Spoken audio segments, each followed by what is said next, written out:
기도하고 하나님께 나가는 시간 갖도록 하겠습니다. 오늘 이 시간에는 베드로의 설교 두 번째 시간입니다. 지금 우리가 베드로의 설교에 대해서 함께 생각하고 있습니다.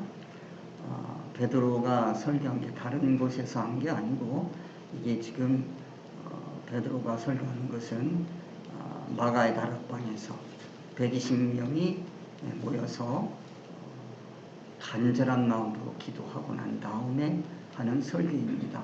이 설교의 수준이 보통 그런 설교의 수준이 아니다 하는 것을 여러분이 아시고, 우리 신앙에는 이게 계층이 있는 거지 전부 똑같은 게 아닙니다. 신앙은 이게 단계가 있는 건데, 그 단계를 무시하기 때문에 교회가 혼란스러운 거지요.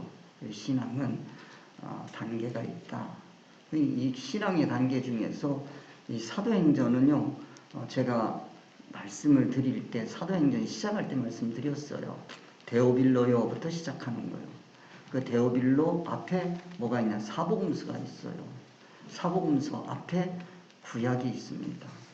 그걸 여러분들이 꼭 기억을 하셔야 돼요. 그러니까 구약, 유대인이죠. 그 신앙만으로 안 되는 신앙의 단계에 이르는 거예요. 그랬을 때 예수님께서 오셔서 하나님의 말씀, 계시의 말씀, 이 귀한 말씀에 대해서 생애를 통해서 가르쳐 주셨어요. 그리고 난 다음에 이제 그 사복음서 다음에 사도행전이 있어요. 이 사도행전을 통해서 교회의 참모습을 우리에게 계시해 주신 거다 하는 걸 여러분들이 꼭 기억하시고, 그 사복음서 다음에 사도행전이 나오는 거예요. 그 사도행전에 처음으로 여기에 뭐가 나오는, 베드로의 설교가 나오는 거예요. 우리가 설교하는 사람들은 정말로 베드로의 설교를 이해를 해야 돼요. 그래, 지난 시간에 이어서 우리가 베드로의 설교에 대해서 다시 한번 계속해서 말씀을 드리도록 하겠습니다. 지난 시간은 아겔다마에 대해서 말씀을 드렸어요. 피밭이죠. 피밭이 뭐다 하는 것까지 말씀드렸는데, 이해하기 좀 어려우셨더라도 늘 여러분이 생각하셔야 됩니다. 신앙이 한 단계 한 단계 올라가기 위해서는 아랫단계의 단계를 벗어나야 돼요. 그래야 올라가는, 우리가 계단으로 올라갈 때 그냥 올라가는 거 아니에요. 그 밑에 지금 내가 있는 이 위치를 벗어나야 다음 단계 계단을 올라가는 거지, 그 다리를 안 끼고 거기 붙어 있으면서 올라가자 말로 되는 게 아니에요. 기합으로 되는 게 아니에요. 어떤 걸로도 안 돼요. 떠나야 돼. 제가 오죽하면 그렇게 버들성경이라고 했겠어요. 그러니까 버려야 하나님의 말씀이 들리는 거지, 내가 있는 이 수준, 이거를 벗어나고 싶으면 그 신앙의 단계를 벗어나야 돼요. 그 버린다는 게 아니에요. 이 올라가는 거란 말이에요. 올라가는. 이거를 벗어나야, 그래야 올라갈 수가 있다 하는 걸 여러분들이 꼭 기억하시고, 여기에 베드로의 설교에서 두 번째 시간인데, 오늘은 유다를 대신할 자의 자격에 대해서 함께 생각해 볼 거고요. 그 다음에 그 자격에 맞는 사람이 누군지 선택하는 것, 그 자격과 선택에 대해서 여러분이 아셔야 돼요. 이 성경이 어려워지는 것은 원칙을 벗어나면 어려워요. 여러분들이 이제 오늘 말씀도 한번 생각해 보시고, 사도행전 1장 12절부터 26절까지 함께 보겠습니다. 제자들이 감람원이라 하는 산으로부터 예루살렘에 돌아오니, 이 산은 예루살렘에서 가까워 안식일에 가기 알맞은 길이라. 들어가 그들이 유하는 다락방으로 올라가니 베드로, 요한, 야고보, 안드레와 빌립, 도마, 바들로메, 마테오 및 알페오의 아들 야고보, 샬롯인 시몬, 야고보의 아들 유다가 다 거기 있어.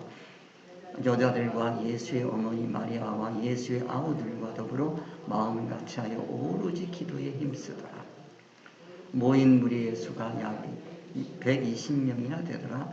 그때에 베드로가 그 형제들 가운데 일어서서 이르되, 형제들아, 성령이 다윗의 입을 통하여 예수 잡는 자들의 길잡이가 된 유다를 가리켜 미리 말씀하신 성경이 응하였으니 마땅하도다. 이 사람은 본래 우리 수 가운데 참여하여 이 직무의 한 부분을 맡았던 자라. 이 사람이 불의의 삭스로 밭을 사고 후에 몸이 곤두박질하여 배가 터져 창자가 다 흘러나온지라. 이 일이 예루살렘에 사는 모든 사람에게 알려져 그들의 말로는 그가 즉 악에 대한 말하니 이는 비밭이라는 뜻이라. 시편에 기록하였으되 그의 거처를 헛되게 하시며 거기 거하는 자가 없게 하소서 하였고 또 일렀으되 그의 직분을 타인이 취하게 하소서 하였도다. 이러므로 요한의 세례부터 우리 가운데서 올리고 가신 날까지 주 예수께서 우리 가운데 출입하실 때에 항상 우리와 함께 다니던 사람 중에 하나를 세워 우리와 더불어 예수께서 부활하심을 증언할 사람이 되게 하여야 하리라 하거늘. 그들이 두 사람을 내세우니 하나는 바사라도 하고 별명은 유스도라고 하는 요셉이요 하나는 마띠아라. 그들이 기도하여 이르되 무사람의 마음을 아시는 주여 이 두 사람 중에 누가 주님께 택하신 바 되어 봉사와 및 사도의 직무를 대신할 자인지를 보이시옵소서. 유다는 이 직무를 버리고 제 곳으로 갔나이다 하고 제비 뽑아 마띠아를 얻으니 그가 11사도의 수에 들어가니라. 자, 이 말씀을 통해서 베드로의 설교 두 번째 시간, 유다를 대신한 사람의 자격과 선택에 대해서 우리가 함께 생각해보자 하는 말씀을 드렸어요. 그러면 베드로의 설교입니다. 베드로의 설교라고 하면 설교가 도대체 뭐냐? 누구에게 하는 거냐? 대상은 돼 있어요. 120명이야. 설교는 아무 데나 가서 하는 게 아니에요. 120명. 이 정도의 수준이 돼야 되는 거죠. 그러면 거기에 맞는 설교를 할 수밖에 없어요. 그래서 120명에 관해서 여러분에게 말씀을 드렸습니다. 설교. 자, 설교라는 게 뭐냐? 설교라고 하는 건 두 가지로 구성되어 있어요. 첫째, 성경 말씀이에요. 성경 말씀을 형식적으로가 아닙니다. 성경 말씀을 바탕으로 해서 그 바탕으로 한다는 건 얘기가 뭐냐? 제가 늘 말씀드립니다. 성경은 표면과 이면이 있다라고 말씀을 드렸어요. 표면은 세상이 치료되어 있어요. 사람 사는 이야기로 되어 있어요. 이 땅에서의 삶으로 되어 있어요. 그런데 그거를 하나님께서 특별히 등용하신 거예요. 선택했어요. 그래서 이걸 뭐라 그러냐면 특별계시라고 하는 겁니다. 그 안에 뭐가 있나 하면 그 사건과 환경을 동원하신, 일으키신 하나님의 뜻이 있다는 거예요. 그 뜻이 뭐냐? 하나님의 의사성, 이면이란 말이에요. 그래서 사건, 환경, 그거에 매여 있어요. 대부분 이 성경을 공부하는 분들이 거기에 머물러 있어요. 이건 무시하자는 얘기가 아닙니다. 그것이 그릇이기 때문에 그 그릇을 잘 봐야 돼요. 잘 보고 난 다음에 그 안에 들어있는 진짜 중요한 거는 하나님의 뜻이 뭐냐. 하나님이 이 말씀을 통해서 우리에게 주시고자 하는 뜻이 뭐냐. 진짜 중요한 건 그거거든요. 근데 이걸 무시해요. 이거를 몰라요, 기독교인들이. 그냥 성경은 성경이라는 거예요. 정말 성경이 말씀이 되기 위해서는 뭐가 되냐면 표면 안에 들어있는 하나님의 뜻, 의사성, 이걸 알아야 되는 겁니다. 그러면 이 초등학교 4학년만 나오면 우리가 책을 읽어도 그거 알잖아요. 작가의 의도. 근데 내가 옛날 목사님들 성경 가르칠 때 그랬어요. 목사님들 제발 초등학교 4학년 실력은 됩시다. 그래요. 아니, 그 작가의 의도라는 게 항상 따라붙는 거야. 그걸 얼마만큼 느끼냐는 건 그 사람의 문학적 실력이죠. 능력이지. 그거를 키워가는 것이 감상이란 말이야. 우리는 신앙의 얘기를 하려면 성경은 표면적인 거, 이거 몰라서 되는 게 아니고 이거 꼭 알아야 돼요. 아는데 거기 멈추지 말고 그 안에 들어있는 하나님의 뜻이 뭐냐, 이걸 찾아가는 거예요. 이거를 찾아낸 사람이 선각자예요. 선지자예요. 그걸 깨달았으면 그 다음에 뭐 하느냐, 그냥 뭐 하는 게 아니에요. 설교가 나오는 거예요. 이 설교라는 게 뭐냐면 이 하나님의 의사성, 이걸 얘기하는 거지 표면을 얘기하는 게 아니에요. 깨달은 말씀을 얘기하는 거란 말이에요. 깨달은 하나님의 말씀, 이게 진리 이치란 말이야. 그거는 영원히 변하지 않는 거예요. 그 진리 이치, 이거를 가지고 이제 판단 기준이 되는 거예요. 이게 세상 임시 이치, 이게 판단 기준이 아니고 우리 신앙인들은 깨달은 하나님의 말씀, 표면이 아닙니다. 그 표면은 세상 이치로 되어 있다고 그랬어요. 이걸 벗어나셔야 돼. 그 안에 들어있는 하나님의 의사성, 이게 기준이 되는 거예요. 판단 기준이 되는 거예요. 성경을 볼 때 이거를 어떻게 깨닫느냐에 따라서 전혀 달라지는 거예요. 딴소리 오는 거예요. 그걸 네가 어떻게 알아? 그렇게 하면 벌써 이제는 신앙 떠나겠다는 얘기요. 그걸 찾아서 몸부림치고 기도하고 그러는 거지요.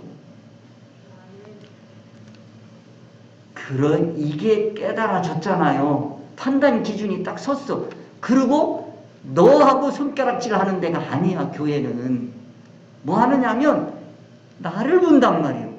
나를 보고 나를 중심으로 해서 되어 있는 교회 공동체란 말이에요. 교회 공동체. 이 교회 공동체의 죄성이 보여야 돼요. 그게 설교란 말이에요. 야, 말씀을 내가 깨닫고 보니까 이 기준으로 내가 보니 우리 안에 내 안에 이런 죄가 있고 우리 안에 이런 죄가 있더라. 죄를 깨달아야 될 거 아니에요? 깨달아야 회개를 하든지 말든지 하지. 회개하라고 소리 지른다고 되는 게 아니란 말이에요, 이게. 말씀 깨닫고 그 말씀 기준을 가지고 나를 보니 내가 죄인으로서이다. 우리 교회 전체가 바라보니 이게 죄입니다. 그런데 우리 성도들 중에 이걸 모릅니다. 아직도 깨닫지 못해. 그러면 이거 전해줘야 되잖아요.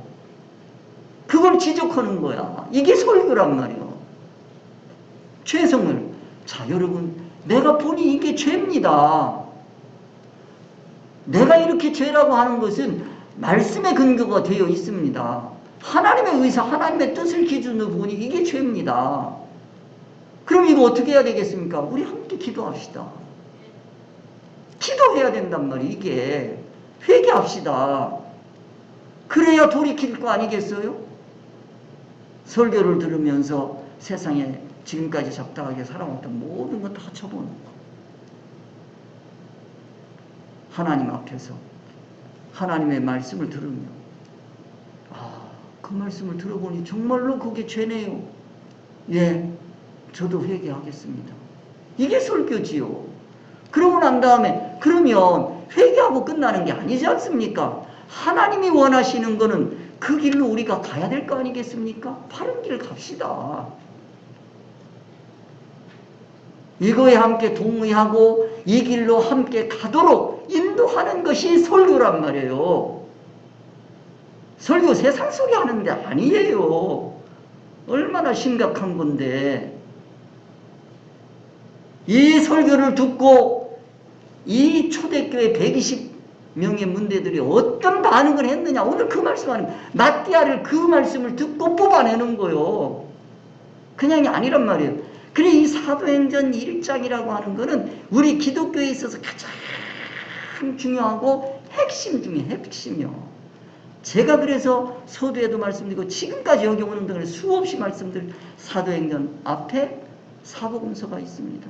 사복음서 앞에 구약이 있습니다. 이게 얼마나 심각한 건지 몰라요. 그래서 자, 베드로가 설교하는 거야. 베드로가. 그러면 베드로의 설교는 앞으로 나오는 얘기는 말씀, 베드로가 깨달은 말씀이 있는 거예요. 그 말씀을 가지고 현실을 보는 거예요.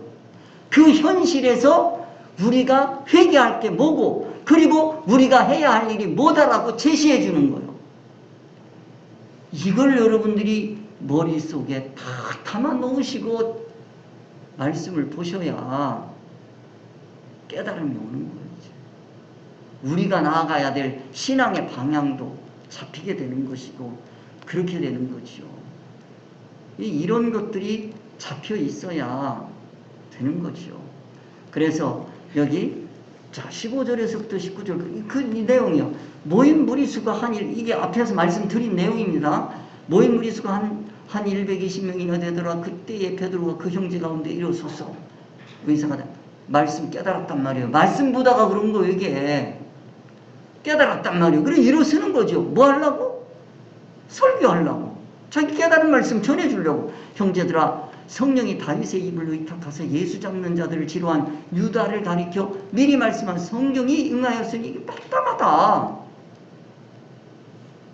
이 사람이 본래 우리 수 가운데 참여해서 이 직무의 한 부분을 맡았던 사람이지만 이 사람이 불의의 삭스로 밭을 사고 후에 몸이 곤두박질하여 배가 터져 창자가 다 흘러나온지라 이 일이 예루살렘에 사는 모든 사람에게 알게 되어 본 방언에 그 밭을 이르되 아겔데마라 하니 이는 피밭이라. 이거에 대해서 지난주까지 말씀을 드린 거예요. 이 피밭 하나를 이해하려면요, 여러분의 지금까지 생각했던 거를 벗어버려야 돼요.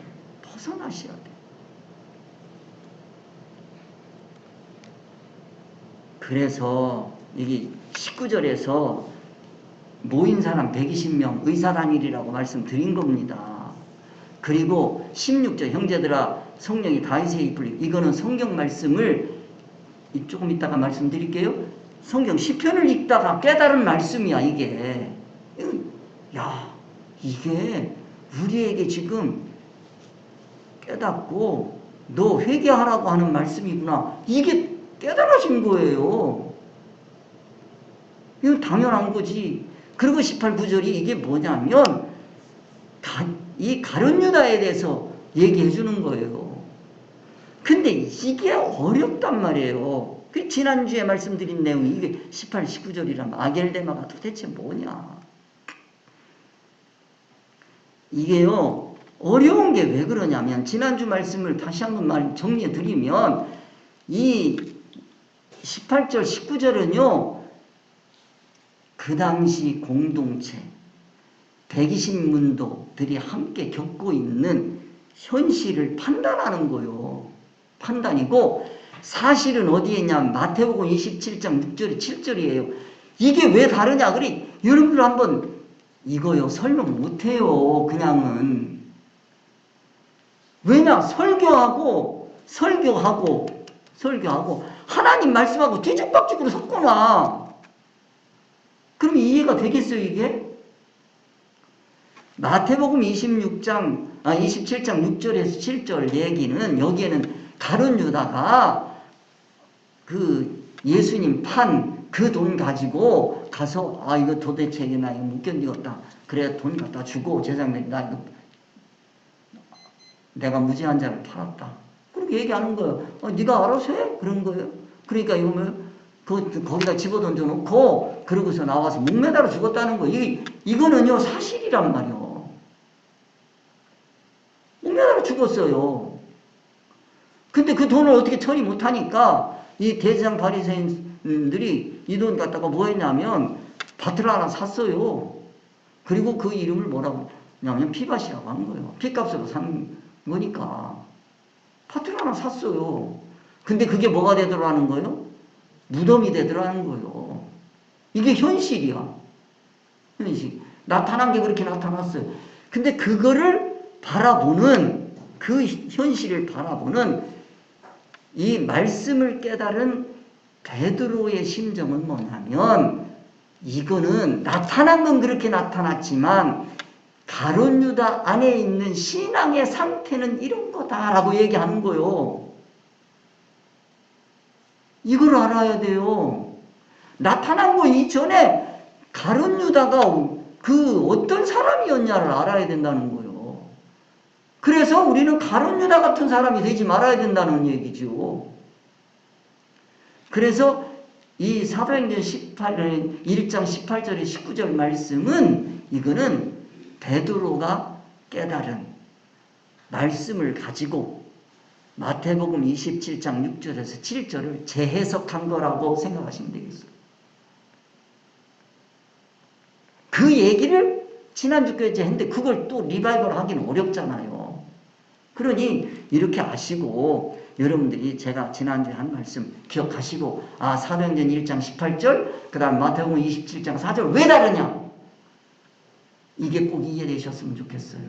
다를 수밖에 없는 거. 그리고 난 다음에 이제 뭐가 오느냐면 오늘 말씀 20절이란 말이에요. 이게 베드로가 깨달은 하나님의 말씀 성경 구절이에요.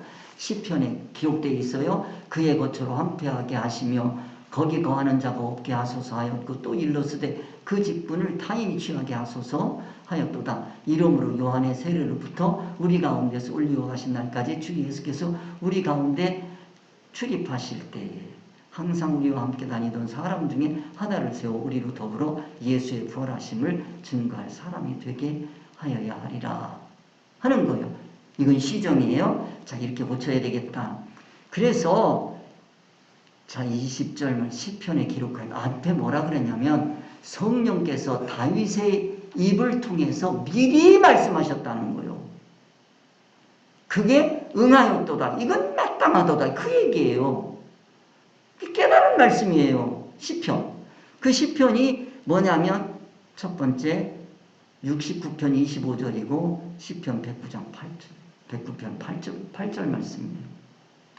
그러면 이 내용을 잠시 우리가 살펴보면 그런 얘기예요. 시편 69편 25절에서 저희 것처럼 황폐하게 하시면 그 장막에 거하는 자가 없게 하소서 했는데, 지금 이 말씀을 그대로 인용을 했어요. 그의 것처럼 황폐하게 하시며 거기 거하는 자가 없게 하소서. 가룟 유다 같은 신앙을 가진 자는 어떻게 되어야 된다는 거예요. 신앙을 재해석했습니다. 그리고 난 다음에 그 신앙은 어떤 결과가 되어야 된다라는 걸 끌어낸 거예요. 말씀을 보고 깨달은 거예요. 그래서 저희 것처럼 황폐하게 하시며 그 장막에 거하는 자가 없게 하소서라는 말씀이 온 거예요. 그러고 난 다음에 이제 두 번째 시편 109편 8절 말씀이란 말이에요. 이거는 109편 8편에 8절에 그 연수를 단축해 하시며, 여기는 뭐냐면 그 연수를 단축하라는 거예요. 우리 본문에는 뭐라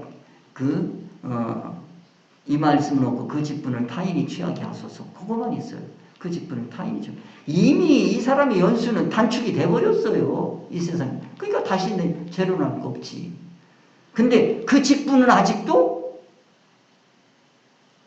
있는 것처럼 여기고 있다는 거예요. 그래서 이걸 뭐라고 그래요? 피밭이라고 그랬고 그 교회라고 그랬어요. 가룟 유다가 세우지 않았지만 가룟 유다의 신앙 정신으로 세워진 교회들이 있다는 거예요. 그건 다른 말로 하면 교회 중에 예수님 팔아서 세상 소원 목적 이루는 교회들이 많다. 그 가룟 유다 교회다. 그 얘기하는 거 피밭이다. 예수님이 세우신 교회는, 사도들이 세운 교회는 예수님을 팔아가지고 뭐 하느냐? 천국을 사는 거예요. 천국밭을 사는 겁니다. 그 사도들이 세운 교회하고 가룟 유다가 세우는 교회하고 달라요. 그럼 이 사도들이 앞으로 세워갈 교회 12명을 채워서 나오는 교회는 어떤 교회냐? 예수님 팔아가지고 천국을 사는 거예요. 천국. 그런데 가룟 유다가 산 그 신앙정신으로 예수님 팔아먹었잖아요. 우리도 예수님 팔아먹고 살고 있는 거고요. 그런데 예수님 팔아먹고 네가 어디 효력 보려고 하냐? 천국이냐 세상이냐 그 얘기예요. 그걸 지금 우리에게 말씀해 주시는 거예요. 그러면 뭐 해라는 거예요? 그 직분을 빼. 이 직분이 뭐냐? 이건 뭐예요? 축복권입니다. 하나님의 축복이요. 천국을 상속받는, 천국을 이어가는 그런 귀한 직분이에요. 이 교회에 온다는 건 하나님의 자녀가 된다는 거고, 하나님의 아들이 된다는 거는 천국 상속권을 가지는 거예요. 근데 이걸 가지고 세상 성공하려고 하면 그 직분을 뺏으라는 거예요. 그 얘기입니다. 그래서 이 말씀을 가지고 자 그러면 이제 이 20절에서 중요한 게 뭐냐면 그의 거처로 황폐하게 하시면, 이 그의 거처로 황폐하게 한다는 얘기는, 황폐하다는 얘기는 자꾸 사람들은 이 세상 황폐만 자꾸 생각하는 거예요. 그런 교회는 그냥 쫄딱 망했으면 좋겠지. 근데 그런 교회가 더 왕성한 거예요. 그럼 황폐하게 왔는데, 그러면 뭔가가 있으니까 하나님께서 저렇게 주셨겠지 하는 착각하기가 쉽다니까요. 여러분 한번 생각해 보세요. 가룟 유다의 신앙 성질을 가지고 신앙생활하는 것이 이 땅에서 왕성하고 부흥하고 발전하겠는지, 천국 말씀을 전하고 천국 말씀대로 살자고 하는 교회가 왕성하고 성장하고 부흥하는지 여러분들 한번 생각해 보세요. 어느 쪽이 더 완성할 건지. 황폐케 하소서라고 하는 이걸 가지고 세상 황폐케 하는 것만 생각하지 마세요. 이거는 어디가 황폐되는 거다? 우리들 신앙 가운데서 우리가 천국을 향하여 걸어가는데, 천국의 결과를 바라보고 걸어가는 데 있어서 늘 우리 가운데서 세상을 보면요, 좌절하고 우리가 포기할 수밖에 없어. 아니 세상 그거 하는 사람들은 더 잘 되는데, 말씀에 따라 순종하며 살아가려고 보면 이게 세상에서는 완전히 바보 멍청이 취급당하는데, 제가 지금까지 이런 길을 걸어오는데 저도 수없이 좌절하고 넘어질 수밖에 없어요. 그때마다 세워지는 말씀이 이런 말씀들이에요. 주님, 제가 이 세상에서는 비록 황폐할지 모르지만 천국은 황폐하지 않게 하여 주옵소서. 천국은 풍요롭게 하여 주옵소서. 이 세상에도 황폐하고 천국 가서도 거지같이 살면, 황폐하면 제가 이게 뭡니까? 그래서 천국을 향해서 한 걸음 한 걸음 걸어가는 거예요. 사람들이 무시하면, 그래, 예수님도 무시받았지. 예수님 무시하니까 예수님이 손해보대. 네가 손해보대. 예수님 무시하면요, 자기 천국이 무시당하는 겁니다. 저는 그런 배짱으로 신앙생활해요. 황폐하는 거 여러분들이 아시고, 황폐 그러면 에르모스 그렇게 얘기하는데, 에르모스는 버림받는 거야. 세상에 버림받는 게 무섭습니까? 하나님으로부터 버림받는 게 무섭습니까? 솔직해야 돼요. 솔직해야 돼. 신앙은 내가 정말로 사람들로부터 버림받는 것을 무서워하는지, 하나님으로부터 버림받는 걸 무서워하는지. 하나님으로부터 버림받는 거는 우습게 여기고 사람들로부터 버림받을 거가 전전긍긍하고 있다면 이건 뭐예요? 가룟 유다예요. 누가 뭐라고 할 수가 없어요. 가룟 유다예요. 그 다음에 우리가 또 생각하는, 거하는 자가 없게 하소서. 올바로 신앙이 박힌 사람 같으면 가룟 유다의 신앙 정신으로 세워지는 교회에 갈 수가 없는 거예요. 옳은 신앙 정신이 박힌 사람이 어떻게 그런 교회에 가서 신앙생활을 합니까? 표면은 기독교 같지만 천국 효력이 없는 땅이야. 그건 예수님을 빙자해서 세상 성공하려고 하는 교회지요. 그건 거짓 교훈에 속는 거예요. 그런 자가 없게 해달라고 참 기도하는 거예요.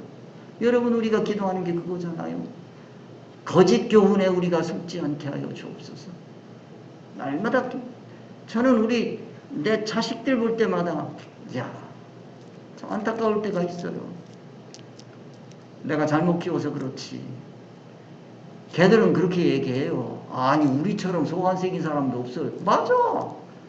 근데 네가 내 신앙 정신 안 따라오니까 애비 마음이 아프다. 걔들 신앙생활 잘해요. 그럼 뭐요? 신앙생활하는 효력이 천국에서 아주 커져야 된다. 하나의 종교심으로 신앙생활하면 어떡하냐. 그런 신앙에서 벗어나야지. 자, 그 다음에 그 직분을 타인이 취하게 해달라. 이 직분이라는 게 뭡니까? 사도의 직분. 아까도 말씀드렸어요. 사도 직분이라고 하는 건 천국 상속권이에요. 천국 영광이에요. 상속권이에요. 그거를 뭐 하라는 거예요? 타인이 가져가야 된다는 거예요. 이 사람은 천국하고 상관없는 사람, 가룟 유다 천국하고 상관없는 사람이에요. 그런데 그가 누구예요? 예수님의 제자예요. 제가 그전에도 이렇게 얘기하면 나 그거 다 알아. 나 그 목사님한테 몇 년 배웠어. 다 알아. 뻔한 얘기야. 뭐 얘기해야 돼? 뭐 뻔하잖아. 진리지. 그래 진리. 천국이지. 뭐 오늘도 천국 얘기했겠지 뭐. 그거 몰라?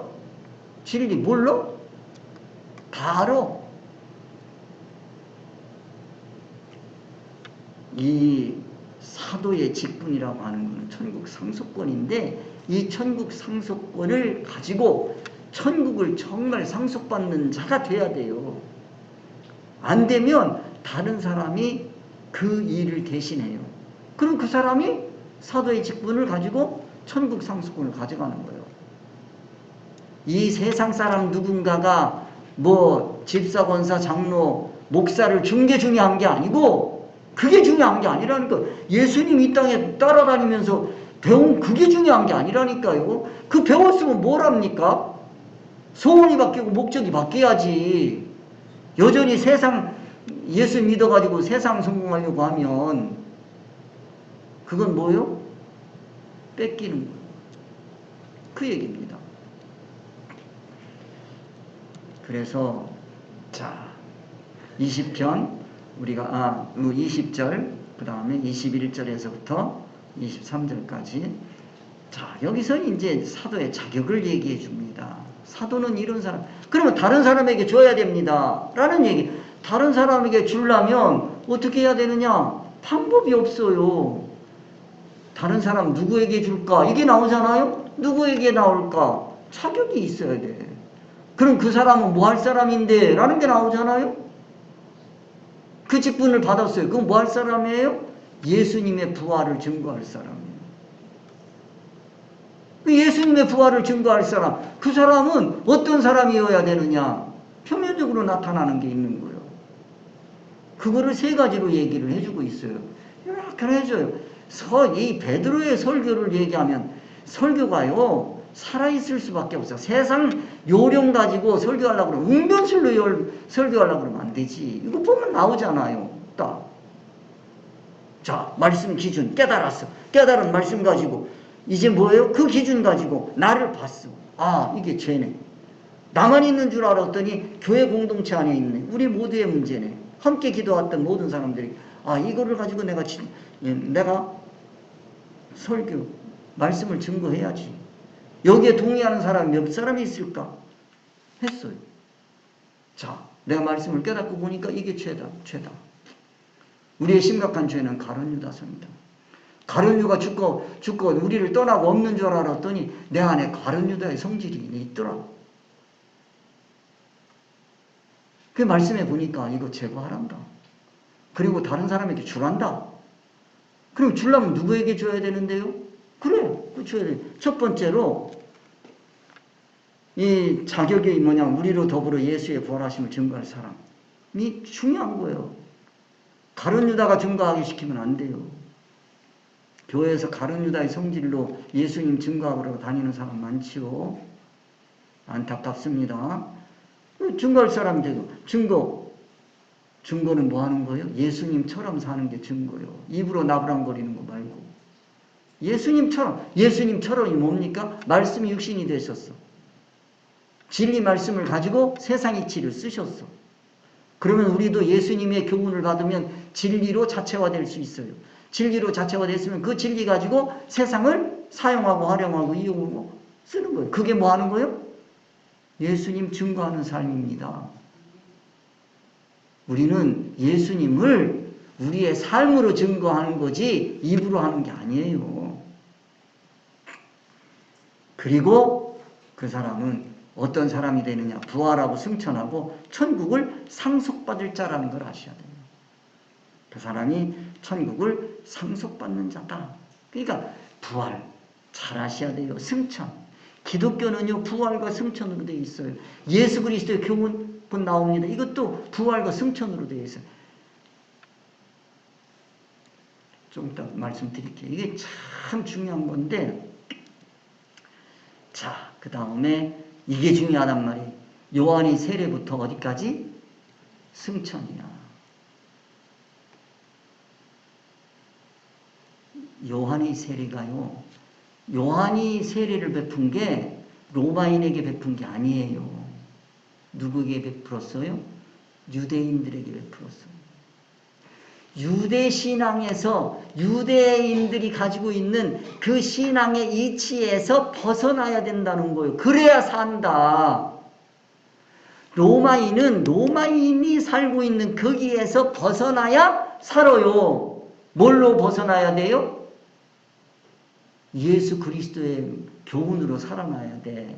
그것만 생각하지 말고 여기 사도행전에 베드로의 설교는 뭐냐면 우리가 살기 위해서는 요한의 세례를 받아야 돼. 우리 받았잖아. 그래서 예수님 따라오게 됐잖아. 세례 안 받으면 예수님 못 따라가요. 요한의 세례를 안 받으면 예수님 못 따라간다니까요. 안 되게 돼 있어요. 이 세례가 얼마나 중요한 건지 몰라요. 지금 기독교인들이 하나의 그 의식으로 생각하는데 그게 아니라고요, 이게. 그래서 요한의 세례부터 승천까지 그래요. 그래서 예수님의 이 땅의 삶은 이건 뭐냐면 유대인들을 끌어낸 거예요. 유대인들을 끌어낸 거예요. 그게 바로 뭐냐면 요한의 세례예요. 유대인들 구약. 그 신앙에서 하나님의 의사, 뜻, 율법에서 그런 얘기입니다. 율법 표면에서 하나님의 뜻, 그 율법을 주신 하나님의 뜻을 따라 신앙생활하도록 하는 그걸 뭐라 그래요? 요한의 세례, 그렇게 얘기하는 거예요. 이 요한이 예수 그리스도의 길을 첩경을 평탄케 하신 분이란 말이에요. 그러면 그렇게 나와서 그냥 내버려 둔 게 아니에요. 그 나온 사람들을 데리고 제자 삼아서 그들을 가르친단 말이에요. 요단강 건너편에서부터 요르단에서 갈릴리 건너서 이스라엘 땅으로 들어왔단 말이에요. 갈릴리 들어왔어요. 갈릴리 들어와서 거기서부터 예루살렘까지 끌고 올라가는 거란 말이에요. 그 신앙의 세계란 말이에요. 끌고서 신앙의 최고봉 예루살렘까지 끌고 올라가는 거예요. 그게 예수님의 제자 양육 삶이에요.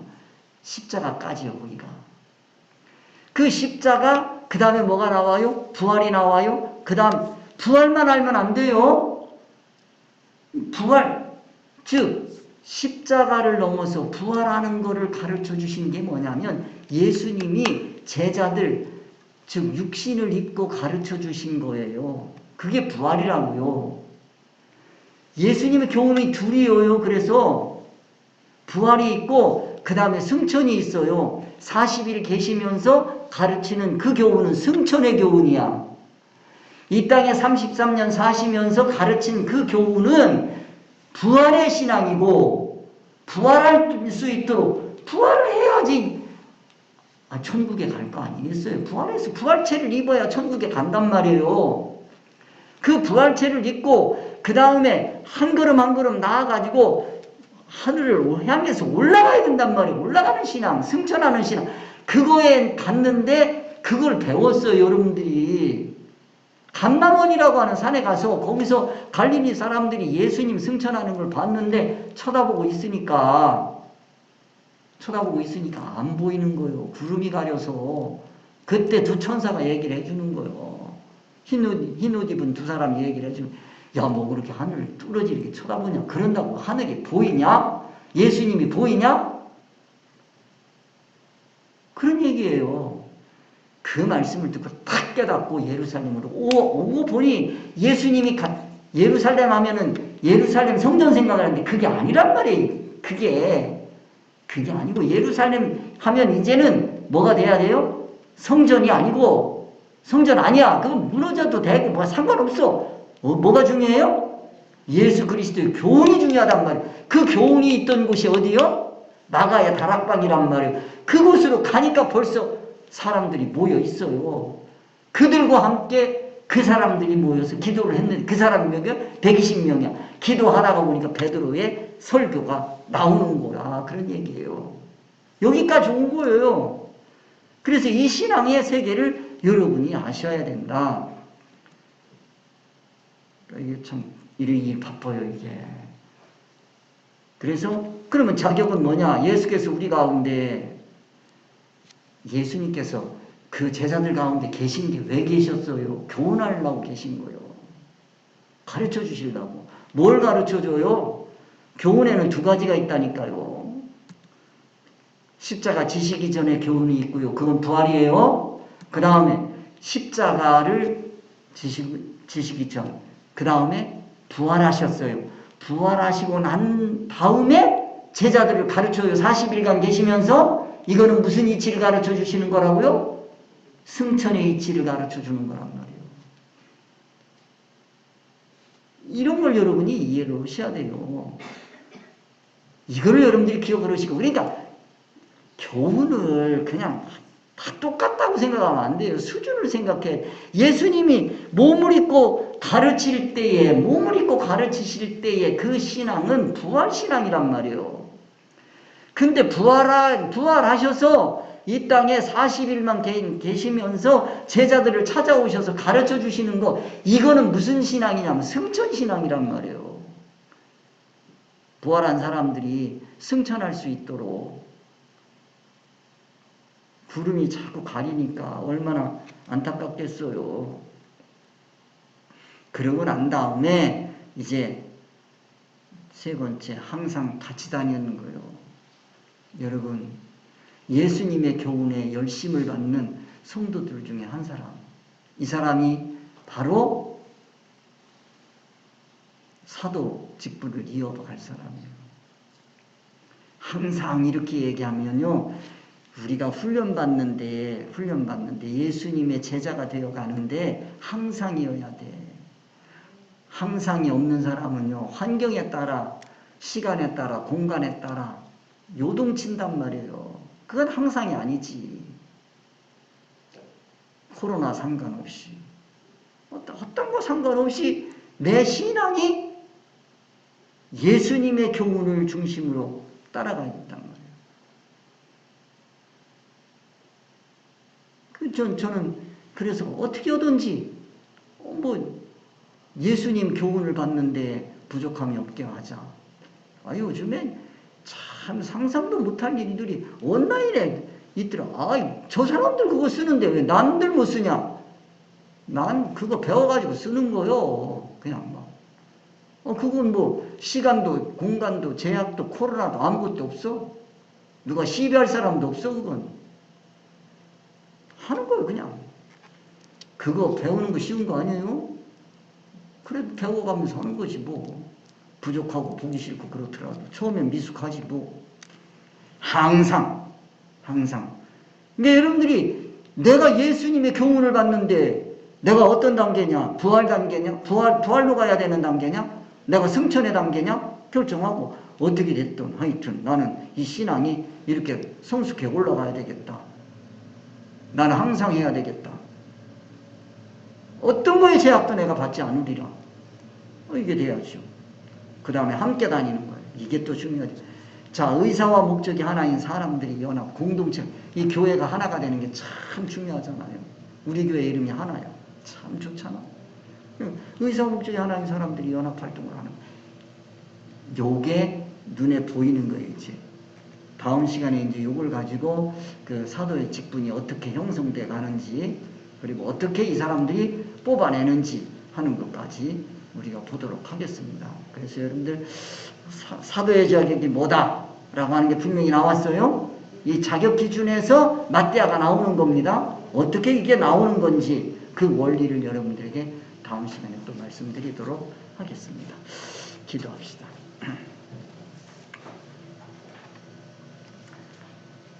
은혜로우신 하나님 아버지, 하나님께서 우리를 만세전에 택하시고 천국 상속자로 저희들을 이끌어 가실 때 주먹국으로 막 되는 대로 하시는 것이 아니라 차근차근 예수님이 승천하시는 그 모습을 바라보고 사도행전 교회가 세워지는 그 모든 과정을 우리에게 깨닫게 해주시고 그 길 걸어갈 수 있도록 인도해 주신 것 참 감사합니다.